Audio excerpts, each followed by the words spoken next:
Extrait numéro 28 du livre Martin Eden de Jack London. Chapitre 13. Tout était relié à tout. Depuis l'étoile la plus lointaine perdue dans les immensités de l'espace, jusqu'aux myriades d'atomes contenus dans le grain de sable sous votre pied. Ce concept nouveau était pour Martin une source d'émerveillement permanent, et il se surprenait à rechercher des liens qui unissaient les objets du monde sublunaire aux choses invisibles.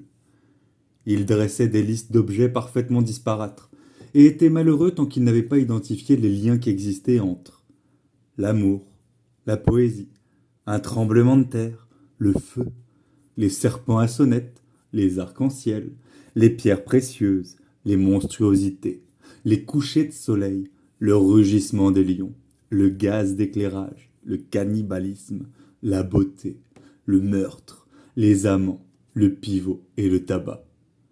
Ainsi unifiait-il l'univers, qu'il tenait dans sa main levée pour pouvoir l'observer. Ou bien il se promenait dans des chemins écartés, des ruelles, des jungles, non pas comme un voyageur terrifié, errant dans un monde énigmatique, à la recherche d'un but inconnu de lui, mais en observant, dressant des cartes, se familiarisant avec ce qu'il y a à connaître. Et plus il apprenait, plus il admirait éperdument le monde et la vie, et sa vie à lui, en particulier. Imbécile, lançait-il à son image dans le miroir. Tu voulais écrire, tu essayais d'écrire, et tu n'avais rien à dire. Quelle richesse avais-tu en toi? Quelques idées puériles, quelques impressions sans valeur, de la beauté mal digérée, une montagne d'ignorance crasse, un cœur débordant d'amour, et une ambition aussi bouffie que ton amour et aussi creuse que ton ignorance? Et tu voulais écrire. Allons donc! Tu commences tout juste à disposer de quelques matériaux. Tu voulais créer de la beauté, alors que tu ne connaissais rien à la nature de la beauté. Tu voulais parler de la vie, sans connaître les traits essentiels de la vie.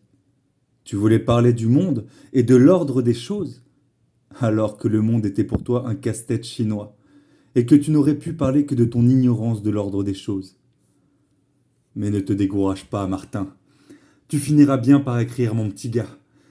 Tu en sais un peu maintenant, un tout petit peu. Et si tu continues sur cette voie, qui est la bonne, tu en apprendras encore plus. Et un jour, la chance aidant, tu ne seras peut-être plus très loin de savoir tout ce qu'il y a à savoir. Alors tu écriras.